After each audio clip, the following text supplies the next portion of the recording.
देखिए, ये जो हमारी सरकार है, जो भारत सरकार, वो आजकल रोजगार नहीं देती है, वो देती है रोजगार के अवसर। और अवसर वो ऐसे पटकते हैं, ये लो अवसर, ये लो अवसर, और अवसर अक्सर छूट जाते हैं, लोगों के पल्ले पड़ते नहीं हैं। और इसमें भी हमारी ही गलती है। जिस तरीके से सरकार का हक है टैक्स कलेक्ट करना, आप टूथब्रश, पेंट, साबुन, एवरीथिंग, सुई से लेके आप जो भी खरीदते हो, आप हर एक चीज पे गवर्नमेंट को टैक्स देते हो, खाने के बिस्किट तक पे। उसी तरीके से सरकार की भी नैतिक जिम्मेदारी है कि भारत में रहने वाले हर एक व्यक्ति को उसके अनुभव के हिसाब से, उसकी एजुकेशन के हिसाब से, उसके टैलेंट के हिसाब से रोजगार दिया जाए। ये दोनों एक दूसरे की पूरक चीजें हैं। हाँ, देश की जनता तो सरकार का सहयोग भरपूर कर रही है, जरूरत से ज्यादा टैक्स देने को तैयार है, लेकिन सरकार को जितना रोजगार देने चाहिए उसका 10% भी रोजगार युवाओं को नहीं दे पाई है। तो ये क्या है? ये एक युवा विरोधी सरकार की तरह इसको देखा जाना चाहिए। आप बताओ कि कोई भी नेता, कोई भी अधिकारी, कोई भी पॉलिटिशियन अपने दिल पे हाथ रख के ये कह सकता है कि मैंने पिछले 5 सालों में कुल मिलाकर भी 2 करोड़ रोजगार दिए हों?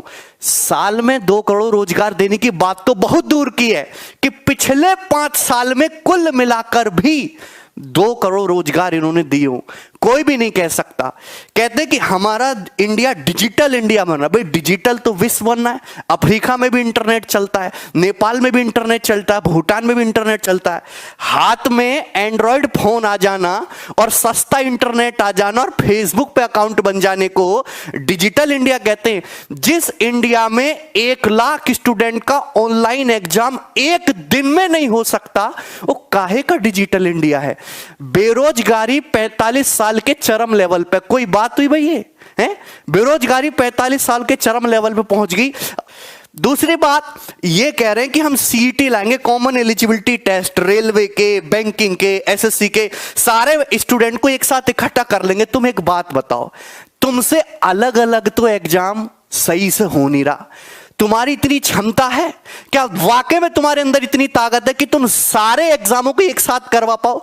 अपने दिल पे हाथ रख के एक बार कोई भी कह सकता है कि मैं एक साथ पेपर करा दूंगा। तुमसे अलग अलग तो एग्जाम हो नहीं रहा और तुम कह रहे हो कि हम भैया उनको एक साथ कराएंगे, सबका पेपर एक साथ करा देंगे।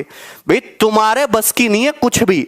आप बहुत अच्छे आदमी हो, आप बहुत अच्छा काम कर रहे हो देश में, बट एक बात माननी पड़ेगी, केवल एक बात मैं क्रिटिसाइज करूंगा कि आप युवाओं को रोजगार देने में पूरी तरीके से फ्लॉप रहे हो।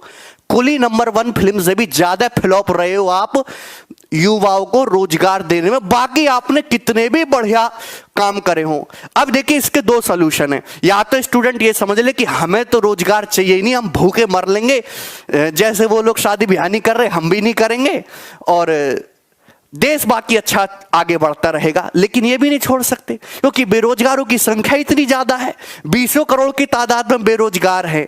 भाई, जिसका बिजनेस ठप हो गया है तो वो भी एक टाइप से बेरोजगार भी। अगर मैं केवल छात्रों की बात कर लूं, जो लोग ग्रेजुएट कर चुके, उन्होंने ग्रेजुएशन कर ली, तो किसी ना किसी टाइप का रोजगार तो वो भी डिजर्व करते हैं। सरकारी ना चाहिए, प्राइवेट दो। मैं थोड़ी ना कह रहा हूं कि सरकारी रोजगार दो, आप फैक्ट्री लगाओ, कंपनी लगाओ, प्राइवेट रोजगार दो, कुछ भी उनकी क्वालिफिकेशन के हिसाब से, अच्छा वेतन उनकी क्वालिफिकेशन के हिसाब से उनको रोजगार मिलना चाहिए। हमारा देश जो है वो एक विकासशील देश है, ठीक है भाई।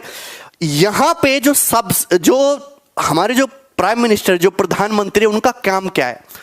वो हमारे देश में पीएम का एक ही मतलब है, policy maker, best policy maker और उसको इंप्लीमेंट करने वाला। लेकिन यहां पे हो चुका है बिल्कुल उलट। जो आदमी हमारे देश की बेरोजगारी दूर करे, गरीबी दूर करे, भुखमरी दूर करे, यहां की अर्थव्यवस्था को अच्छा करे, पर कैपिटा इनकम बढ़ाए, वो आदमी ही एक अच्छा लीडर और एक अच्छा पॉलिटिशियन है। सारे काम अच्छे हो रहे हैं, पर जो मेन मुद्दे थे, भुखमरी, बेरोजगारी और आपकी पर कैपिटा इनकम बढ़नी चाहिए, देश की अर्थव्यवस्था आगे बढ़नी चाहिए, ये सारे मुद्दे पूरी तरीके से फ्लॉप रहे। ये जो है अब हमको करना पड़ेगा, ट्विटर पे इसके खिलाफ जो है कैंपेन करना पड़ेगा। और कैंपेन केवल एक बार करने से फायदा नहीं होगा। जिस दिन पेपर होने वाला हो, रिजल्ट आने वाला हो, जिस दिन आपके शिफ्ट शुरू होए, नोटिफिकेशन आए, हर एक दिन ट्विटर कैंपेन होना चाहिए। और उनको टाइम टाइम पे याद दिलाते रहना चाहिए कि भैया अपनी व्यवस्था ठीक कर लो, अपनी व्यवस्था ठीक कर लो, है भाई। तो ये 25 फरवरी को 11 बजे सारे स्टूडेंट ट्वीट करेंगे, मोदी जी रोजगार दो। जिस तरीके से आप टैक्स लेते हो, इंडिया का सपोर्ट मांगते हो, आप आते हो रात को 8 बजे कि मुझे आप लोगों की जरूरत है, वैसे कभी एक बार इन बेरोजगारों से भी पूछ लो कि इन्हें किस चीज की जरूरत है? उम्र निकलती जा रही है, इनकी नौकरी नहीं, 10 पैसा इन्होंने नहीं कमाया आज तक, घर वाले इनको गाली देते हैं, बताइए।